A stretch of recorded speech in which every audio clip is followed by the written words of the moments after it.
In the aftermath of his death, a prominent lawyer leaves a mystery to unpack. It was a hoarder's paradise. You had to step on a box to get up to crawl up to another box, to look over a box to see what was behind it. Robert Kempner was responsible for prosecuting some of the biggest war crimes of the 20th century. In the mess left behind, it becomes clear these are more than just old documents. A unique window into the most tragic chapter of the 21st century, and also the people behind it. How do you put a dollar figure on that? A complicated trail is left in a case that takes almost 50 years to even come to light. We then identified ourselves as FBI, that this was government property, and that it was being seized. Still wasn't there. That was the Holy Grail.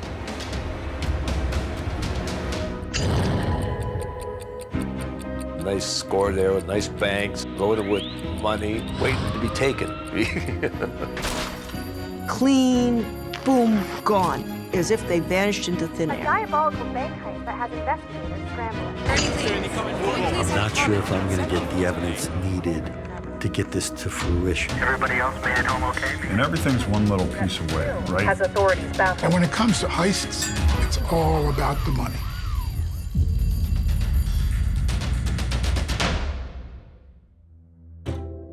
It's 2001, and Special Agent Robert K. Wittman, located at the FBI's Philadelphia office, is going about his usual day. I worked on many different types of cases. Ultimately, I settled upon art theft.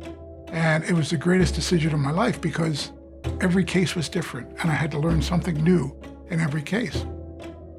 The FBI have received an unusual phone call. It's not about stolen art, but the message is forwarded to Wittman. Wittman reaches out to the chief archivist at the United States Holocaust Museum in Washington, D.C., who has initiated contact with the FBI. It's regarding a messy situation involving the estate of deceased lawyer Robert Kempner. Robert Kempner was a prosecutor for the United States government during the Nuremberg trials following the Second World War. The Nuremberg trials, also known as the International Military Tribunal, were about holding the Nazis accountable in post-war Europe. This included the top military and political leaders who were being tried for war crimes, also crimes against humanity, and of course, the genocide, the Holocaust. Thousands are convicted and imprisoned. Some are executed. One of the U.S. prosecutors, Robert Kempner, passes away in 1993. His sons agree that the archives, stored in Kempner's home in South Philadelphia, should go to the United States Holocaust Memorial Museum in Washington. A large amount of documents eventually make their way to the museum, but it seems there's an issue. Henry Mayer explains the problem to Wittman. And he said, we have a situation where an individual living in your area has contacted us to try to sell us the original documents from the Kempner house. Mayer is concerned that the mysterious seller somehow has possession of the documents originally from the Kempner estate, documents that should have been given to the museum. The seller thinks there must be a financial opportunity in whatever he might have. Are you interested in buying them? We're not sure what they are, but we think for $1 million you could have them. So Henry, at that point, knowing that the U.S. Holocaust Museum was the rightful owner of all the documents that were in the house, he contacted me at the FBI. The museum is not only alarmed by the mysterious seller's offer, but it also raises the possibility that more of Kempner's archives could be out there. Mayer refers to one piece in particular, a diary that belonged to one of Hitler's top henchmen. Now, of course, at that point, I had no idea what he was talking about. But he explained to me in detail, these pieces are all now owned by the U.S. Holocaust Museum, and in particular, the Rosenberg diary. Alfred Rosenberg was a Nazi philosopher. He was very close to Hitler and, of course, part of the Third Reich. And as well, he was one of the key architects of the Holocaust in the East. He apparently kept a loose journal, a diary, that seemingly disappeared after the war. The idea that such an account from a high-ranking Nazi existed and was possibly being sold off is what led Henry Mayer to contact the FBI. Wittman learns that the United States Holocaust Memorial Museum first became involved with the Kempner collection in 1997. Kempner's sons knew that the house contained archival materials related to the tribunals and that was important. Some of it pertains directly to the Holocaust, and so they agreed to give it to the museum. Mayer's plan is to get into the home with his team and begin by doing an inventory of what's there. He and some helpers went to the house, and the way he explained it to me, he said it was a hoarder's paradise. He said there was box upon box. The house, however, is still lived in by Robert Kempner's former secretary and personal acquaintance, Margot Lipton. The collection is of enormous historical value to the study of the Holocaust, but it's in extreme distress. An arrangement had been set up in Kempner's will that allowed Margot Lipton to live there as long as she wishes. The catch was that it also included the contents of the home. Lipton had a deep connection to those, both professionally and personally. The team even finds mold within the papers, so Mayer quickly puts together a report indicating that urgency is needed.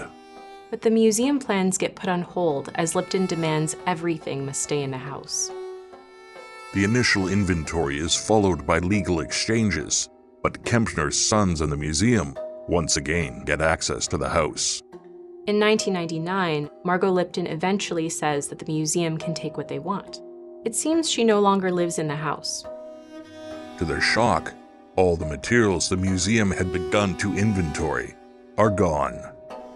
An investigation by local police reveals that the collection would have been moved to another location for safekeeping, a place called the Robert Kempner Collegium in Lewiston, New York. The Collegium, by definition, is an organization of people who have similar interests and each sharing equal power. This particular collegium was essentially a house with bookshelves and a sign out front. It was run by a man named Herbert Richardson. Herbert Richardson is an ordained minister and theology professor who runs a small publishing company near Niagara Falls in Lewiston, New York. He was a friend of the late Robert Kempner, and in 1996 opened up the Robert Kempner Collegium. When approached by police, Richardson agrees to hand over the materials. But a woman named Jane Lester, another of Robert Kempner's longtime assistants, who also had a close relationship with him, tells the police that none of the materials should be allowed to go. Lester claims they are full of her personal and private correspondence, so the time is taken to identify and remove the files. In the end, despite the delay by Lipton and protests of Lester, the U.S. Holocaust Museum finally takes possession. But as they begin to properly inventory and sort items, they are astonished by what they find. Stashed away in his personal files was a large collection of original German documents from the Nazi era.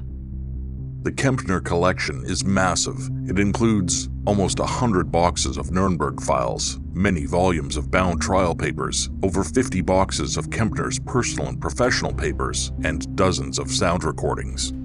Until now, historians didn't even know that the collection existed. Incredibly important pieces of history connected to the Nazis are included in this piece and are found. This includes materials from Hitler's philosopher and later Reich minister and chief of the occupied Eastern Territories, Alfred Rosenberg. All of this was property of the US government. So this begs the question, why would a lawyer, who should know better, have this property sitting in his home for 50 years? As the museum continues to analyze the collection, a new revelation is about to drop. Something is missing.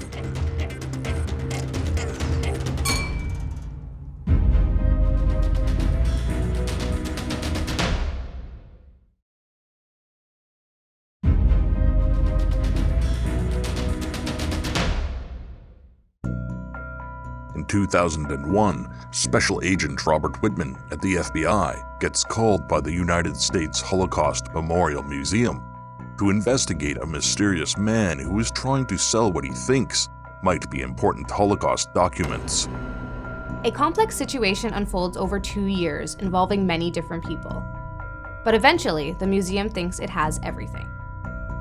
A phone call sets off alarm bells at the museum, and Henry Mayer calls in the FBI to help recover more of the documents.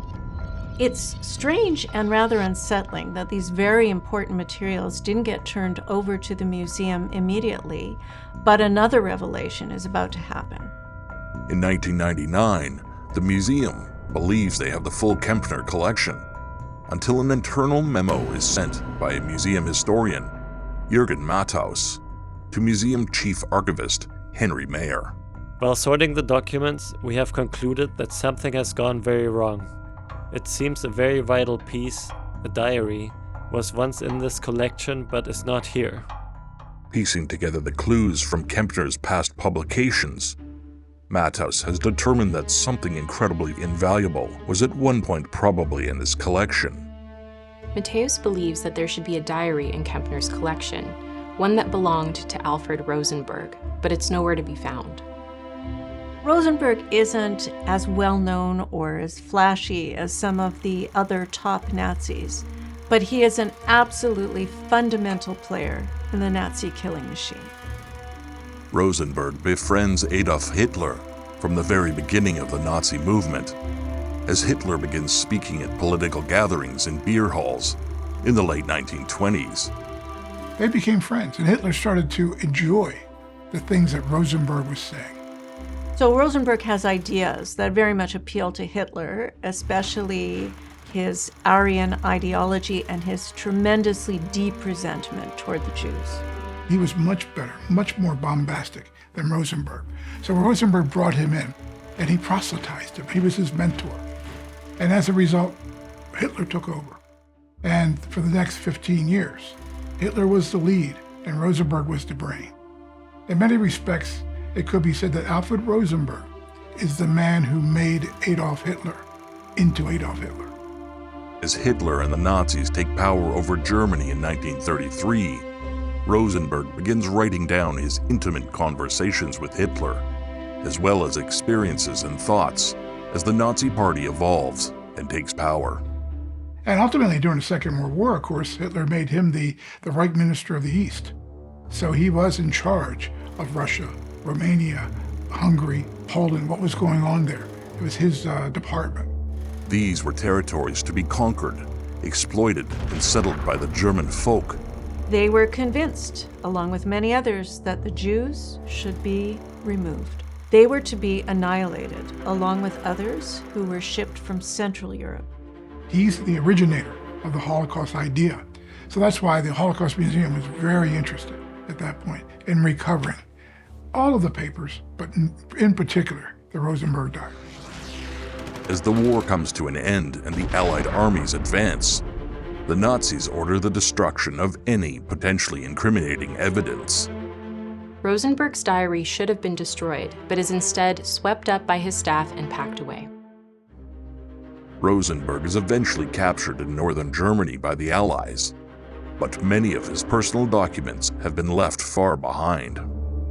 The journey of this diary starts in 1945 in a German castle with a Nazi desperate to make a deal.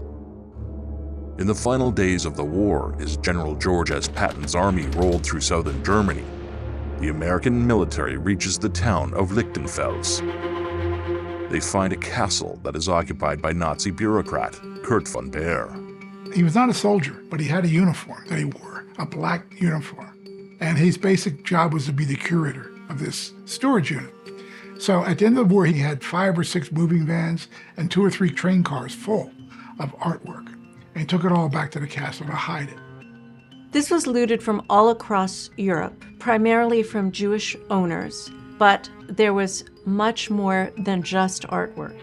Von Baer tells a U.S. officer that deep below in the castle is a huge amount of Nazi documents that are being stashed, the kind that the Nazi leadership was desperate to destroy. And he said, I'll tell you what, I'll make you a deal. If you let my wife and I stay in the castle, I'll show you papers that the Nazis hid here. Von Baer took them all the way down into the vaults underneath the castle. Behind a false wall are exactly what the military is directed to collect for potential prosecution of Nazi leadership. But when von Baer realizes the Americans aren't willing to negotiate, he and his wife commit suicide by cyanide poisoning. The documents are seized by the United States Army. They include tens of thousands of pages relating to Alfred Rosenberg. And in that, they also found the diary, the private diary, the 400 pages handwritten by Rosenberg. That material was all taken for document examination, and it was sent to Nuremberg for the prosecutors to look at. And that's how Robert Kempner got hold of the actual 400-page diary of Alfred Rosenberg. The Nazis were methodical in destroying their paper trail, but this diary resurfaces and becomes important evidence at the Nuremberg Tribunal. Lawyers like Kempner were able to use these materials to effectively prosecute the Nazis for their crimes. But then, the diary disappears. During Alfred Rosenberg's trial in 1946, his lawyer requests to see the diary, but it can't be found. When the tribunal ends, only pieces of the Rosenberg diary were known to exist, 75 pages of the original, and just over 100 in copy form. It seems that nobody really knows where the rest of the original diary is. But decades later, Matthias at the United States Holocaust Memorial Museum finds clues that lead to Kempner. By 1946, the Rosenberg diary is no longer in possession by the US government when Rosenberg's lawyer requests to see it. A few years after the Nuremberg trials, however, Kempner writes an article in a German magazine that quotes it. Matthias finds out that years later, when Kempner was asked by a scholar about the reference to the diary, Kempner admitted he had about 400 handwritten pages. There would also be another clue leading the diary to Kempner. In 1951, he sends a copy to a French official that was mentioned in the Rosenberg pages. So at that point, the world knew that Robert Kempner probably had either a copy of the diary or the original. There is hope that the rest of the diary from the Kempner estate could perhaps be in the mystery seller's possession.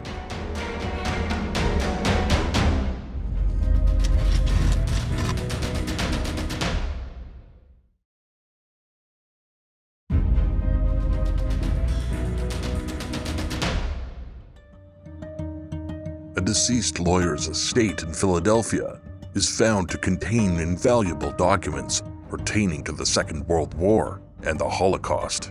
After much drama, they're finally transferred to the United States Holocaust Memorial Museum, but the museum soon realizes that there is much more. Piecing together clues, the museum realizes that the Kempner collection should have included the diary of one of the top Nazis, Alfred Rosenberg.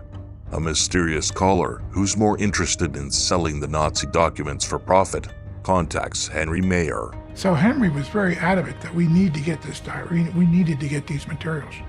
This individual also told Henry that he had been contacted by a Holocaust denier who was interested in coming in and inspecting the material to be able to buy it himself. From daggers and flags to official signatures on Nazi letterhead, these items can be highly sought after by collectors. The idea there being that if there were any documents about the Holocaust, he could remove them before they were found. That was the chief fear. The mysterious seller had already arranged for Mayer to take a look at the materials. Well, I said, Henry, I don't want you walking in there by yourself. Tell him that I'll be coming with you and that I'm an archivist at the museum. There'll be at least two of us there. And we'll go take a look at this material and we'll see if it really is what it's supposed to be, which is the material from Kempner's collections that belong to the museum. The next day, FBI Agent Wittman and his partner Agent Hein go to the seller's house in Pennsylvania. Henry Mayer, along with the museum's staff, enter the home. It was all laid out on the floor, just haphazard. And believe it or not, there were cigarette ashes on the material because he was a smoker. Mayer and the museum staff quickly identify that this is indeed part of the original Kempner collection. So we then identified ourselves as FBI, that this was government property, and that it was being seized. The man selling the materials admits that they came from the Kempner home that Lipton was living in, but it seems he has legitimate possession. When the Kempner home was being cleared for sale, the hired contractor realizes that this is more than just junk, and there could be value. While many of the files had been taken to the Robert Kempner Collegium, some had clearly been left out. And so they were doing a cleanout of what was left. And this cleanout person contacted the museum to tell them, hey, I found some documents. I took those documents and I kept them. Once a contractor had come in to clean up the house and dispose of what was left, legally, it started to become complicated. Mayer and the FBI spend the next few days examining the documents with hopeful expectations. One of the most important pieces was the original notes from meetings about Operation Barbarossa, which was the attack on Russia. All the plans, and they were the original notes from the meetings. But the Rosenberg diary isn't there. The materials at the museum got the information that was acquired was priceless, because you can't define a dollar figure for the original plans for the Operation Barbarossa, for the attack on Russia in 1939. How do you put a dollar figure on that? The contractor's selections go on the auction block in Philadelphia, alongside other Nazi collectibles. This is undoubtedly not what Kempner would have intended for the documents. He was a man who not only prosecuted the Nazis and held them accountable to the law, but he himself had been a target of the Nazis because he's a Jew. Robert Kempner was born in Germany in 1899 and was a veteran of the First World War. Eventually, Kempner becomes a police prosecutor in Berlin. But in 1933, when Adolf Hitler comes to power, Kempner is removed from his position. And then he started seeing these things happening with people being incarcerated, with Jews being put into camps. Around the mid-1930s, Kempner was rounded up and put into a camp. Well, at that point, he had a lot of contacts in the Nazi Party, having been one of the prosecutors for the Prussian police. So he contacted a friend of his who was fairly high up in the Nazi Party, and he convinced this friend of his to be able to get him released. Robert Kempner, after being released from a concentration camp, moves to Italy, then France, and eventually ends up in the United States, teaching law at the University of Pennsylvania. As it becomes clear that Germany will be defeated during the Second World War, Kempner sees an opportunity to help. He's very knowledgeable about German law, and by this point, Kempner was able to convince the authorities that he could be helpful. So he was added to the U.S. team, and he went back to Nuremberg to help prosecute the Nazis. Alfred Rosenberg is captured in 1945 and put on trial at the International Military Tribunal a year later with other high-ranking Nazis. Basically, his job was to break through the defenses that these individuals would have because he understood German law. And one of the cases that he was first involved in was the prosecution of Alfred Rosenberg. And some of the material that he used for that prosecution was Rosenberg's diary. Alfred Ernst Rosenberg, found guilty on all 4 counts: conspiracy to commit crimes against peace, planning, initiating, and waging wars of aggression, war crimes, and crimes against humanity. He was one of the first 10 that was executed. Kempner stayed on. He stayed on until around 1948, 1949. At that point, people were not interested in Europe anymore in prosecuting Nazis. A traumatized post-war Europe was trying to rebuild. So sadly, the idea of justice becomes less and less of a priority. Literally thousands of murderers still are walking the streets of Germany and the world. How many Nazi criminals are still free? Judge for yourself. Can you tell me how some 2,000 people managed to murder 6 to 8 million? It is mathematically impossible.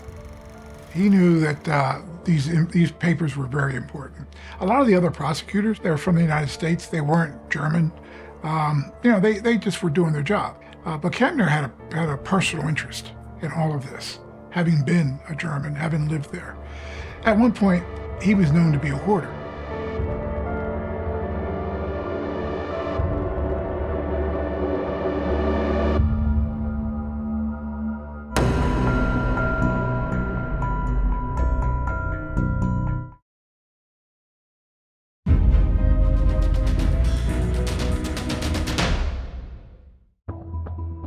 the FBI assists the United States Holocaust Memorial Museum in recovering a collection of important documents used during the Nuremberg trials.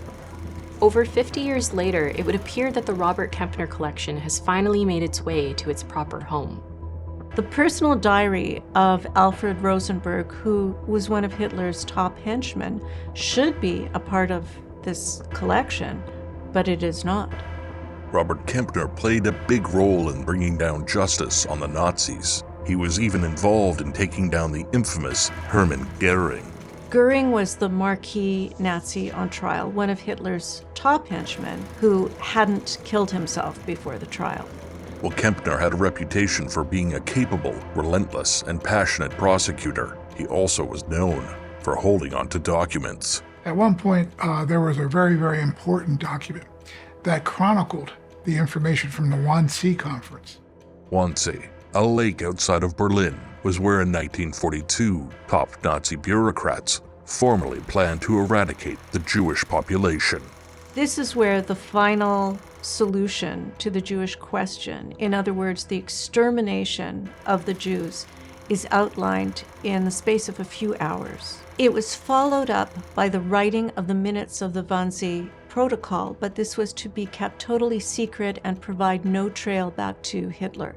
While the minutes from the meeting were to be destroyed, one copy wasn't, only to be discovered amongst captured documents in 1947 by Robert Kempner, then to be used as evidence in the tribunal. We kept it in his desk, and other prosecutors needed the information to be able to prosecute other individuals that were involved, and Kempner wouldn't give it to him. Eventually, the prosecutor threatens Kempner with arrest unless he gives up the document. And then he looked through his desk and went down and said, "Oh, could this be it?" and turned it over. So that gives you an idea of how Kempner operated. What he did was, he was being transferred back to Pennsylvania to work at the university, and he shipped all of his documents back home. Crates and crates of documents came back to his house in Pennsylvania.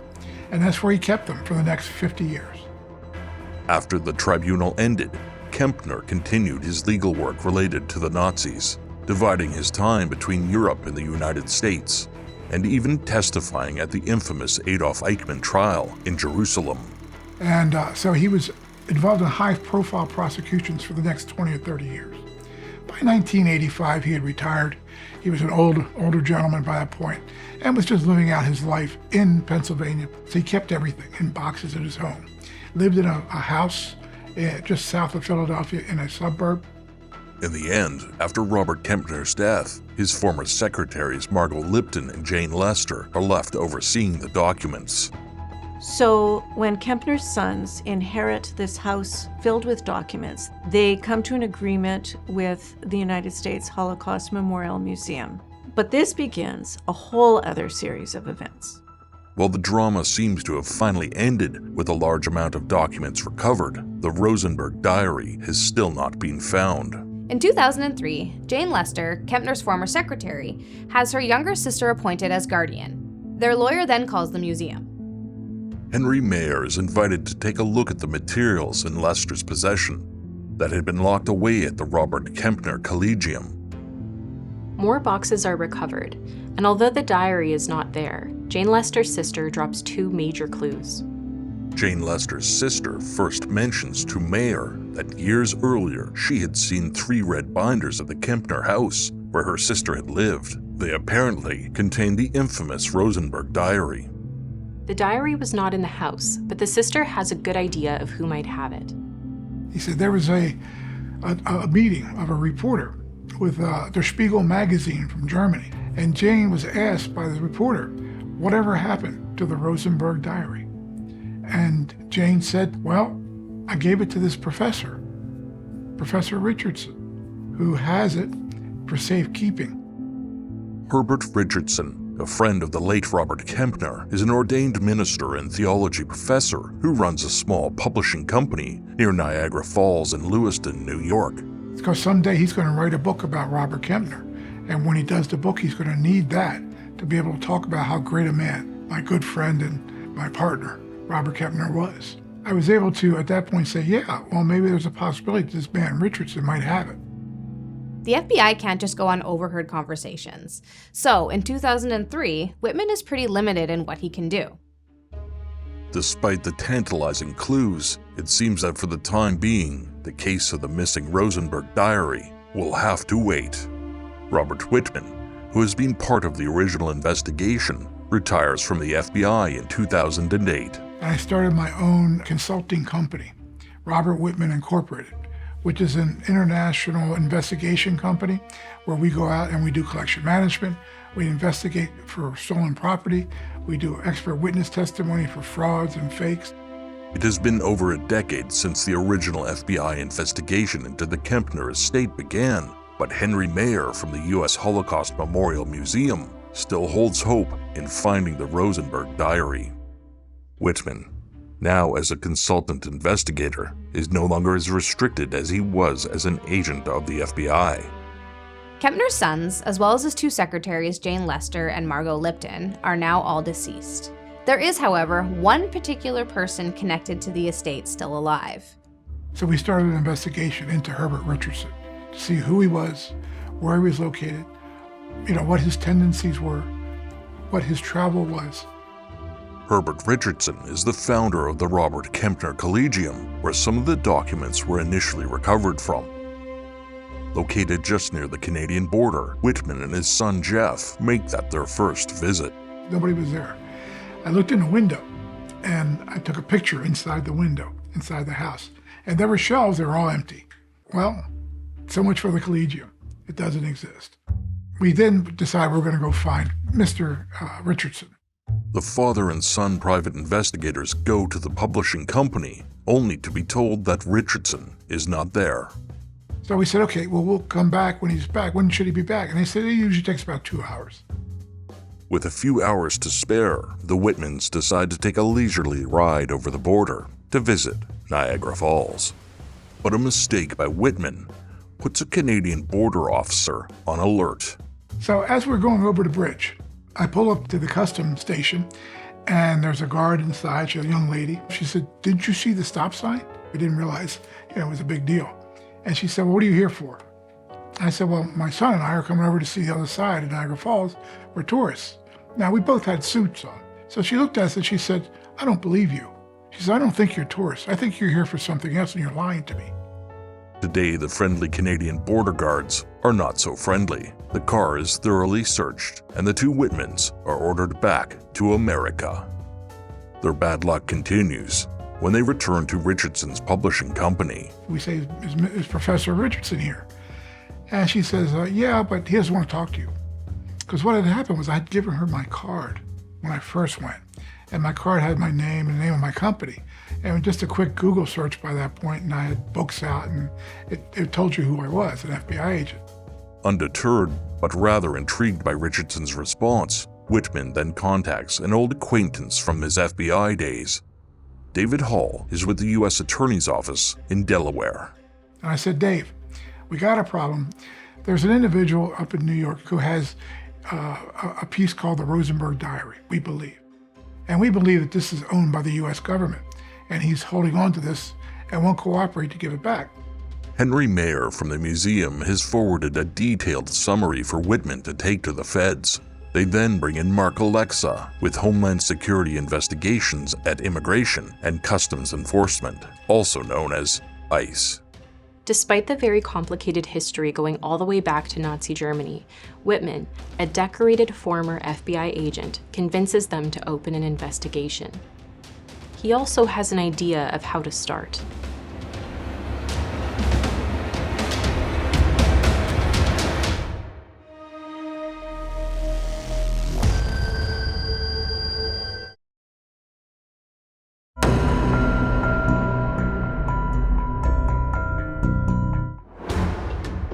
A strange tale with many strange characters brings a critical document regarding the Holocaust to the Nuremberg trials, only to disappear for over 50 years. That was the Holy Grail. That was the main piece that we wanted to get back. A comment made in passing seems to give investigators more clues, but it's still not enough for the FBI to take action. After retiring Special Agent Robert Wittman returns to the case and has a plan to finally find and recover the diary of Alfred Rosenberg. When I got, say, customized with the Canadian Customs officer, it gave me an idea. I knew that Mr. Herbert Richardson would be going back and forth from Canada to Lewiston, New York, at least once a week to go work at the press. So I said, this person may have stolen property on him. When he comes over the bridge, you need to stop him and check his baggage.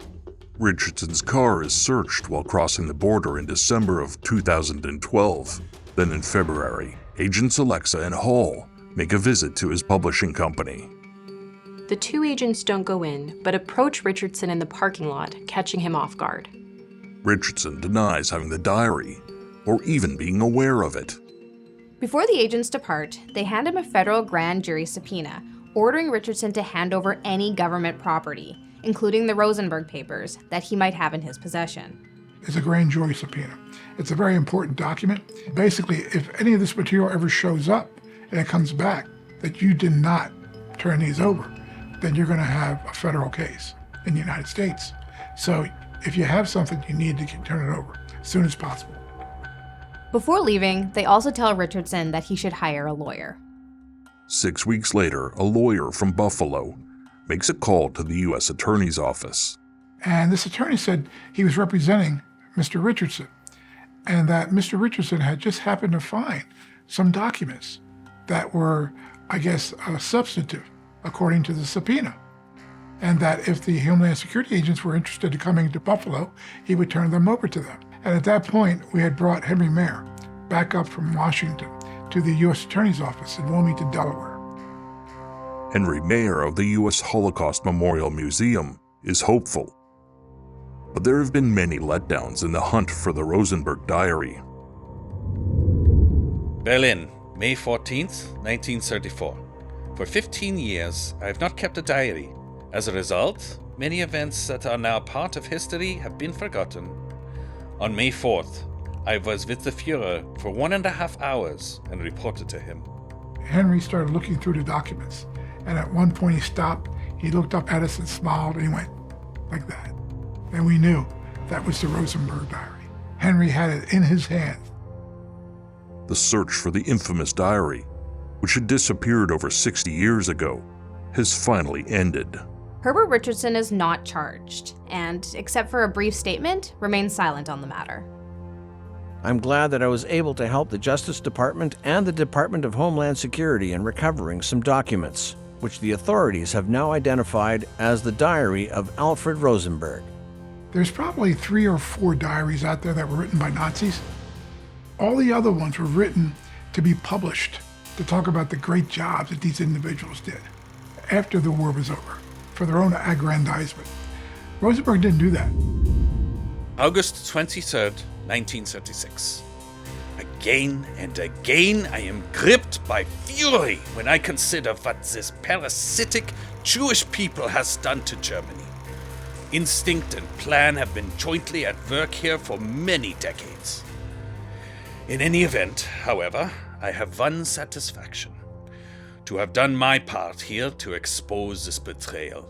It's erratic. Sometimes it's on a scrap of paper, and it's not always clear. Sometimes it's lacking in detail and in context because this is his inner voice. This helps us understand and connect to what he's talking about. For example, the invasion of Western Europe and Eastern Europe. May 10th, 1940.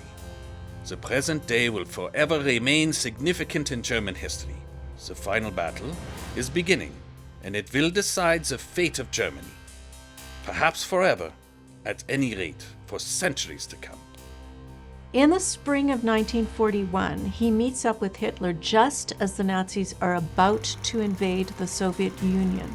Rosenberg will be put in charge of the East, where tens of millions of lives, including Jews and Romas, will be changed forever. April 2nd, 1941, evening. Rosenberg, now your great hour has come! Today the Führer concluded a 2-hour talk with me with those words. The Führer questioned me about the mindset of the Russian soldiers and ordinary citizens under great stress, about the current role of Jews in the Soviet Union, etc. I laid out my thoughts about this and my knowledge of more recent developments. He was writing what was actually going on and what he was thinking and seeing and feeling in these notations, in this 400 pages. So this diary was being created all the way through till the end of the war. Historical documents like this diary are integral to our understanding of the past. It gives us a glimpse into what life was like during that time and gives us information that we wouldn't otherwise have access to. Despite orders to destroy such materials, the invaluable diary amazingly survives the war and ends up in Kempner's possession. There was never a copy made. He just kept the original. And in fact, it was said by the museum people that Kempner had a better archive of the Nuremberg trials than the National Archives in Washington, D.C. Kempner had more material than they did. So it gives you an idea how much he had hoarded from the tribunals. Was he a thief? Well, I wouldn't say that. The document passed through many hands. Custody, but not title, for a variety of intentions. But in the end, it was U.S. government property that had been taken. I would say that he's a person who conscripted the material for hopefully further use down the road. We don't know what that was, but I can't say it was nefarious, just that he took it. In some respects, I would say it was negligent. Rosenberg's diary, hidden away since the end of the Nuremberg Tribunal, or Nuremberg trials, is now available for scholars to access. It is also on display in Washington at the U.S. Holocaust Memorial Museum. Anytime that we can recover something from the highest reaches of the First Reich, which is the primary source, then we're learning new things. This is an intimate window into the mind of a man who played such a key role in the Holocaust and World War II. He was close to Hitler, and he helped lay the foundational and hateful ideology that resulted in the Holocaust. That diary is invaluable as we try to continue to set the record of truth straight, to prevent growing distortion and denial.